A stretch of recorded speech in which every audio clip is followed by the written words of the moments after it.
નમસ્કાર. અમારા વિશેષ કાર્યક્રમમાં આપ સૌનું સ્વાગત છે. ગુજરાતની રાજનીતિમાં ખાસ કરીને અમરેલીના જે લેટર કાંડની જે ઘટના છે એના વિશે આજે ચર્ચા કરવી છે. અને આ ચર્ચામાં આપણી સાથે જોડાઈ રહ્યા છે કોંગ્રેસના મહિલા નેતા જેનીબેન ઠુમ્મર. જેનીબેન, આપનું સ્વાગત છે અમારા મંચ ઉપર. થેન્ક યુ રાહુલભાઈ. જેનીબેન, આ જે ઘટના ઘટી છે, શું લાગે છે કે આજે લેટર કાંડ જે ચાલી રહ્યું છે આ સાચું છે કે ખોટું છે? આટલા દિવસ પછીનો આ સવાલ તમારો સાચું છે કે ખોટું છે એ તો હું નથી જાણતી, પણ હકીકત એવી છે કે જ્યારે દીકરી જેલમાંથી બહાર આવી 3 તારીખે ને 5 તારીખે જ્યારે એમનું પ્રથમ પ્રેસ કોન્ફરન્સ દીકરીએ પોતે પાયલે યોજી, ત્યારે એમાં 4 થી 5 વખત એવું બોલી હતી કે પત્રનો FSL કરાવી લ્યો, દૂધનું દૂધ ને પાણીનું પાણી થઈ જશે. 5 વખત આનો આ શબ્દ એ ત્યારે જ કદાચ પ્રૂવ થઈ જતો હતો કે FSL કરાવી લ્યો, FSL કરાવી લ્યો. જે વ્યક્તિએ પત્ર ટાઈપ કર્યો છે એ વ્યક્તિ પોતે જાણતી હોય કે FSL કરવાથી શું થવાનું છે.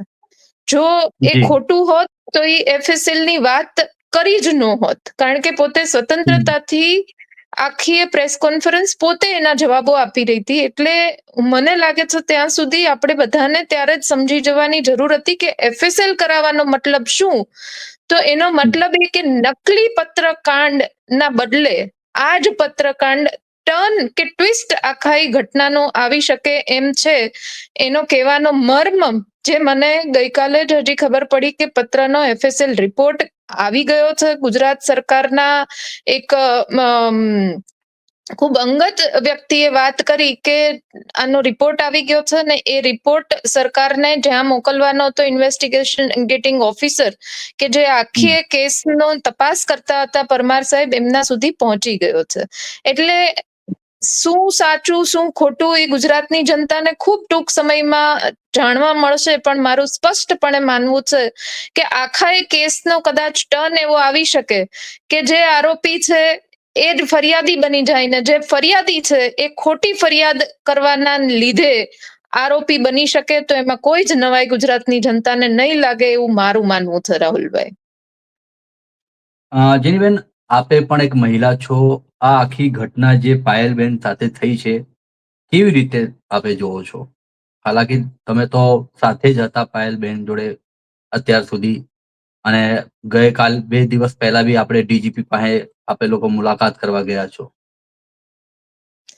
સૌથી પહેલા તો આખી એ ઘટના જે થઈ અને જે ગુજરાતની જનતાએ તમામ સોશિયલ મીડિયા તમામ પ્લેટફોર્મ ઉપરથી આખી એ ઘટનાનું એનાલિસિસ કરવાનો પ્રયત્ન કર્યો. જનતાએ પોતપોતાના પરસેપ્શનના પ્રમાણે આ કેસને મૂલવવાનો પ્રયત્ન કર્યો, પણ જેનાથી હકીકત ક્યાંક આપણે દબાવી ન શકાય એવું કહીએ તો પણ નવાઈ નહીં કે આખી ઘટના 12 વાગે દીકરીને ઉપાડી ઘરેથી, હું તો ઉપાડી જ કહીશ, કારણ કે FIR નો સમય બતાવ્યો છે બીજા દિવસે 4 વાગ્યાનો.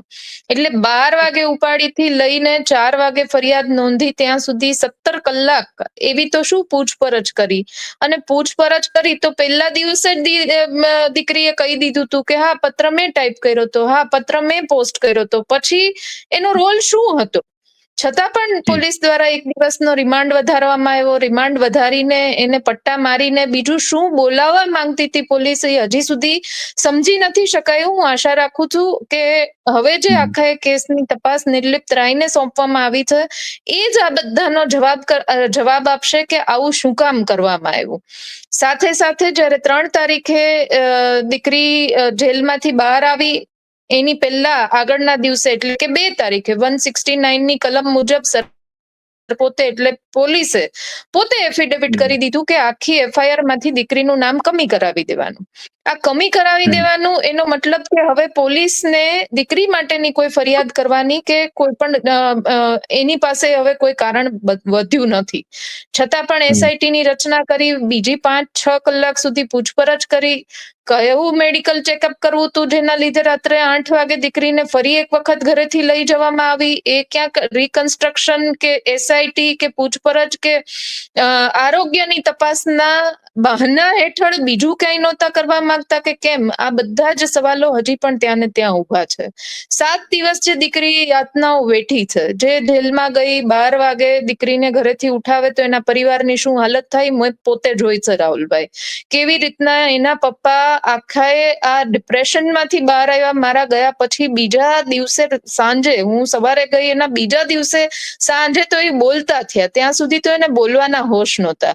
સમજી નહોતા શકતા કે આવી જુવાન જો દીકરી મારી જેલમાં લઈ ગયા કે જે ઘરેથી ક્યારે એક રાત પણ છૂટી ન પડી હોય, એ જેલમાં શું કરતી હશે, એની સાથે શું થતું હશે, કેટલી બધી એવી બધી વાતો સાંભળી હોય અને એ કયા માનસિકતામાંથી પસાર થતા હોય આપણે સૌ સમજી શકીએ છીએ. હવે જ્યારે કેસે ખૂબ હાઈપ પકડી છે ત્યારે અનેક વાતો કરીએ, પણ હકીકત જે છે એ દીકરીએ DGP ને જે આપી એમાં 21 મુદ્દાઓ લખીને આપ્યા. એક મુદ્દાઓ પોતે જાતે બેસીને વર્ણન કરીને એક વ્યક્તિ સાથેના મુદ્દાઓ આપ્યા છે. હવે તમારા સહિત, મારા સહિત આખી ગુજરાતની જનતા અને ભારતીય જનતા પાર્ટીની સરકારને વિચારવાનું છે કે હજી પણ આ કેસને ટ્વિસ્ટ આપ્યા કરવો છે કે પછી દીકરીને ન્યાય આપવો છે. રાહુલભાઈ, જેનીબેન, લગભગ 3 થી 4 પોલીસ કર્મીઓને સસ્પેન્ડ કરવામાં આવ્યું છે. તો શું લાગે છે કે એના પાછળ કોણ હશે? જે મોટી માછલી છે એ લોકો બચાવવા માંગી રહ્યા છે. જે આ 3 પોલીસ કર્મીઓને સસ્પેન્ડ કરવામાં આવ્યા છે એમાં એક મહિલા અને 2 જેન્ટ્સ પોલીસ કર્મીઓ હતા. એમાં હજી પણ એક ચોથા બેન કોઈ પરમાર કરીને હતા. આ 4નો રોલ એવો હતો કે રાત્રે 12 વાગે પકડવા ગયા હતા અને 2 જે જેન્ટ્સ હતા એ પ્રેસ કોન્ફરન્સમાં પાછળ આ દીકરીની બાજુમાં એક પોલીસ કોન્સ્ટેબલ છે ને એની બાજુમાં આ બંને પોલીસ કર્મીઓ ઉભા છે. આનાથી વિશેષ આ લોકોનો કોઈ રોલ નહોતો. તો જો આ લોકોને સસ્પેન્ડ કર્યા છે તો સીધી જ વાત એવી છે કે પોલીસે સ્વીકાર કરી લીધો છે કે અમે રાત્રે 12 વાગે પકડી છે. રિપોર્ટમાં તો પછી FIR માં એમને કેમ 4 વાગે લખ્યું તો આ તો એક બીજો ગુનો બની શકે પોલીસની વિરુદ્ધનો. એટલે સસ્પેન્ડ કર્યા રાત્રે 12 વાગે, પણ એ તો કઈ પોતે જાતે તો એમને સપનું નહીં આવ્યું હોય કે ના ના ચલો હવે અમને એવું સપનામાં આવ્યું કે અમારે આ પાયલ ગોટી નામની દીકરી છે, વિઠ્ઠલપુર રહે છે, રાત્રે 12 વાગે ઉઠાવીએ. એ કોઈના ઓર્ડર વગર તો ત્યાં પહોંચ્યા નહીં હોય. જેમણે ઓર્ડર આપ્યો છે એને ઉપરના અધિકારી સાથે પૂછ્યા વગર કે ચર્ચા કર્યા વગર તો આવું પગલું નહીં ભર્યું હોય. એટલે 3ને સસ્પેન્ડ કર્યા છે, એમનો કોઈ રોલ નથી. આ તો વાત એવી થઈ કે પાયલે જેમ એક પત્ર લખ્યો એ એમના સરના કહેવાથી ટાઈપ કર્યો, તો એના સરના કહેવાથી ટાઈપ કર્યો, એની ઉપરના કોણ કોણ છે એના બદલે પાયલને શું કામ પકડી, એનો તો આખો આપણે મુદ્દો લડી રહ્યા છે. તો આ તો પાછી બીજી 2-3 આ 3ને સસ્પેન્ડ કરીને પાયલ જેવી જ હાલત કરી દીધી. એમને સસ્પેન્ડ કરવાથી કોઈ ફરક પડવાનો નથી. એમને સૂચના દેનાર કોણ હતું, એ સૂચના દેનારની પાછળ કોણ હતું અને એ પોલીસ તંત્રની પાછળ કોનો એવો હાથ હતો કે પોલીસને ખોટું કરતા પણ ડર ન લાગ્યો. એટલે મૂળ મુદ્દો, મૂળ સુધી જવાનું, આપણી આખી જે ન્યાયની ઘટના છે એ મૂળ સુધી જવાનું આ જ કારણ છે. અને આ કારણથી પોલીસ કર્મીઓને સસ્પેન્ડ કરે, ડિસમિસ કરે અને એવા પગલા ભરે અને છેલ્લે નામ આવે કે કોના કહેવાથી આ બધું થયું, તો હું માનું છું કે પાયલને સાચો ન્યાય મળ્યો ગણી શકાય. કોંગ્રેસ ઉપર આરોપ લાગે છે કે આ મુદ્દે ઉપર રાજનીતિ કરી રહ્યા છે.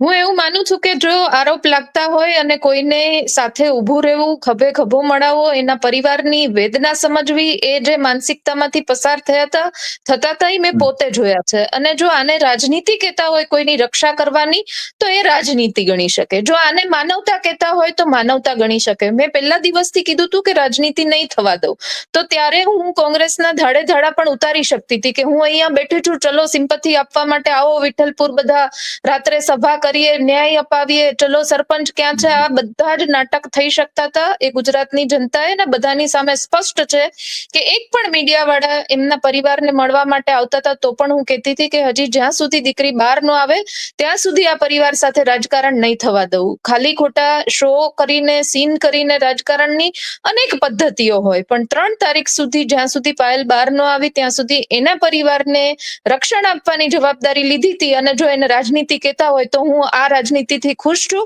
અને ભવિષ્યમાં પણ આ જ પ્રકારની રાજનીતિ કરવા માટે તૈયાર પણ છું. રાહુલભાઈ, બેન, અત્યાર સુધી પાટીદાર હજુ કોઈ મોટા માથા જે એના ઉપર કાર્યવાહી થઈ હજુ સુધી થઈ નથી બેન, એ શું કહેશો? કેમ કે પાટીદાર ક્યાં ને ક્યાંક આક્રોશિત તો છે. જો હું એવું માનું છું કે ન્યાયની પ્રક્રિયામાં તમને, મને ને આપણને સૌને ખૂબ વિશ્વાસ, ખંત અને ધીરજ રાખવી જોઈએ. જે પ્રમાણે પગલા લીધા એ પ્રમાણે સૌથી પહેલા તો હું આ તકે પોલીસનો આભાર માનીશ કે એક દિવસમાં એમણે નકલી પત્રકાંડ કોણે કર્યો એ પણ એમને ખબર પડી ગઈ, એમને એ પણ ખબર પડી ગઈ કે ટાઈપ કોણે કર્યો, એમને એ પણ ખબર પડી ગઈ કે કઈ ઓફિસમાં ટાઈપ થયો. તો તમારે ને મારે તો સુરક્ષિત ગુજરાતના જે આખી વાત ચાલે છે એના ઓથ નીચે હવે નિશ્ચિંત થઈ જવું પડે કે પોલીસ ધારે તો નકલી પત્ર લખનારને કુરિયર ક્યાંથી થયો એ પણ 24 કલાકમાં પકડી શકે છે. તો પછી હવે મને લાગે છે કે અમરેલીની પોલીસે તો પોતાની એફિશિયન્સી પુરવાર કરી દીધી છે.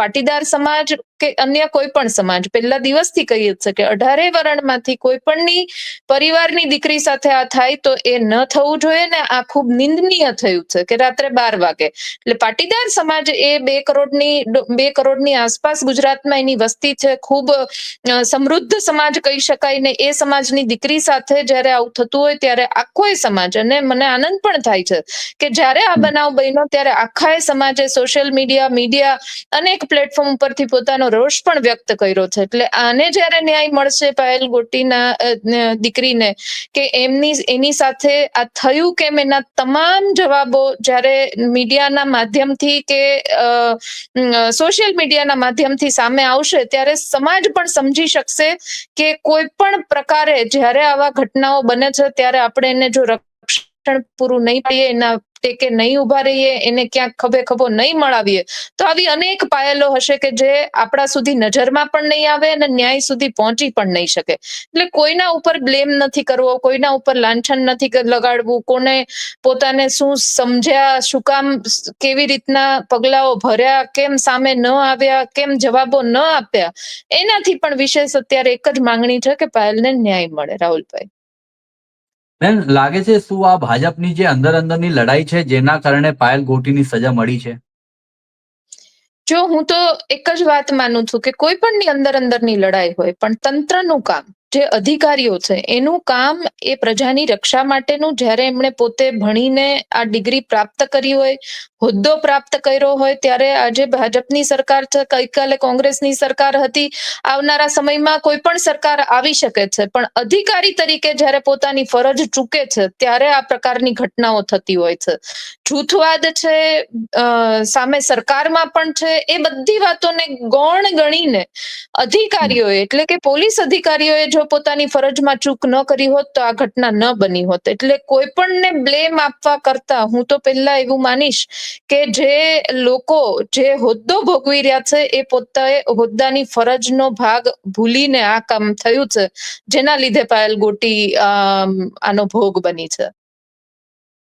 બેન, પરેશભાઈ અને આપે આગેવાન તરીકે જે મહેનત કરી છે તો ક્યાં ને ક્યાંક લાગે છે કે એસપી જેવા મોટા અધિકારીઓ વિરુદ્ધ કાર્યવાહી થવા જોઈએ. ભૂતકાળમાં ગૃહમંત્રી ઉપર પણ કાર્યવાહી થઈ હતી, કાયદાનું ઉલ્લંઘન થયું હતું તો ગૃહમંત્રીને પણ નહોતા છોડ્યા. આવા પણ દ્રશ્યો અને અનેક રાજ્યોમાં આવા દ્રશ્યો આપણે નિહાળ્યા છે. હું એવું માનું છું કે જ્યારે ન્યાયની વાત આવે, જ્યારે માનવ અધિકારના ઉલ્લંઘનની વાત આવે ત્યારે પીએસઆઈ હોય, પીઆઈ હોય, ડીએસપી હોય કે એની ઉપરના કોઈ પણ હોય, જ્યારે પોતે કાયદાનું ઉલ્લંઘન કરે છે ત્યારે એમને કાયદાના આખા ચક્રવ્યૂહમાંથી ન જ બચાવવા જોઈએ એવું હું સ્પષ્ટપણે માનું છું. કારણ કે આજે આ ઘટના બની છે એમાંથી જો છૂટી જાય તો કાલે બીજા જિલ્લામાં પણ આ જ પ્રકારનું થઈ શકે ને ધીમે ધીમે આખી એક ચેન ઊભી થાય. એટલે આ ચેન વિશિયસ જે કહીએ આપણે વિશિયસ સર્કલ, આ વિશિયસ સર્કલને તોડવા માટે કોઈ પણ કક્ષાનો અધિકારી હોય એને પોતાના કક્ષા મૂકીને જો આવી ઘટના ઉપર નજરઅંદાજ આવી કરી હોય તો એમને પણ સજા તો મળવી જ જોઈએ. રાહુલભાઈ, એમાં હું સ્પષ્ટપણે ચાહે ડીએસપી હોય કે એનાથી પણ ઉપર કેમ ન હોય, પણ કાયદાનું ઉલ્લંઘન ભારત જેવા, જેમાં આપણે સંવિધાનમાં જ્યારે સંવિધાનની રક્ષાની વાતો કરતા હોય ત્યારે કાયદાનું ઉલ્લંઘન તો કોઈનાથી પણ થતું નથી. રાહુલભાઈ, હવે મારો છેલ્લો સવાલ છે, હવે આગામી દિવસોમાં પાટીદાર આગેવાની સાથે કોંગ્રેસ શું કરશે? હવે તમારો છેલ્લો સવાલ મને ગમ્યો, પણ આ મુદ્દાને લઈને પાટીદાર કોંગ્રેસ આ બધી વાતો નહીં કરીને હું એવું માનું કે પત્રકારો હોય કે હું પોતે નેતા તરીકે, કારણ કે હું પણ રાજકીય આગેવાન કહી શકાય, આપણે લોકોને આપણા આખાએ એક વર્ષ જે હોય ને આમ બધા કે મોટા બિઝનેસમેન ચેરિટી કરતા હોય તો આવી અમુક ઘટનાઓને ચેરિટીના રૂપમાં લેવી જોઈએ કે જેમાં પક્ષ પણ ન હોવું જોઈએ, જેમાં મીડિયાને કોઈ બાયસ પણ ન હોવું જોઈએ, પણ એકને આપણે જ્યારે બધું જ પરે રાખીને સમાજોને, મીડિયાને, પક્ષોને, નેતાઓને પરે રાખીને આવા અમુક કિસ્સાઓમાં સાચી રીતના ન્યાય અપાવીએ તો પાછળ સમાજમાં જે એક મેસેજ જવાનો છે એ પણ દઈ શકીએ. સાથે સાથે જે કાયદાનું ભાન દરેકે દરેક કક્ષાના અધિકારી હોય કે પદાધિકારી હોય આને અપાવવાનું છે એ પણ કરી શકીએ. અને આવનારા સમયમાં ગુજરાતના 18 વર્ણની તમામ દીકરીઓને સુરક્ષિત રહી શકે છે એવી અનુભૂતિ પણ કરાવી શકીએ. એટલે પાટીદારોનો આક્રોશ શું છે એ પાટીદારો એક પછી એક પોતાનો આક્રોશ વ્યક્ત કરી રહ્યા છે. આમાં રાજકીય વાત નહોતા કરવાના, નથી પરેશભાઈ કરી, બેનર લઈને ક્યારેય બેઠા નથી, ક્યાંય તમે પંજાનું નિશાન નહીં જોયું હોય. મેં પોતે ક્યારેય કોંગ્રેસની વાત નથી કરી, હું પોતે મહિલા કોંગ્રેસની પ્રમુખ છું, હું ધારતી તો આખા ગુજરાતમાંથી બહેનોને અમરેલી બોલાવી શકતી હતી, પણ એવું બધું જરૂર નહોતી. આપણી વાત એટલી હતી કે પાયલને ન્યાય અપાવવો છે ને એના માટે અમને પોતાને અંદરથી સંતોષ છે કે અમે કોઈ પ્રકારે ખોટું પણ નથી કર્યું ને રાજનીતિ પણ નથી કરી. પણ જે લોકો પહોંચી નથી શકતા એ એને પોતપોતાની રીતના પોતપોતાના પરસેપ્શનથી મૂલવી શકે છે, એનો અમને કોઈ વાંધો પણ નથી. રાહુલભાઈ, ખૂબ ખૂબ આભાર બેન, આપે સમય આપ્યા અમારા મંચ માટે. Thank you so much. Wish you the best. Thank you ma'am.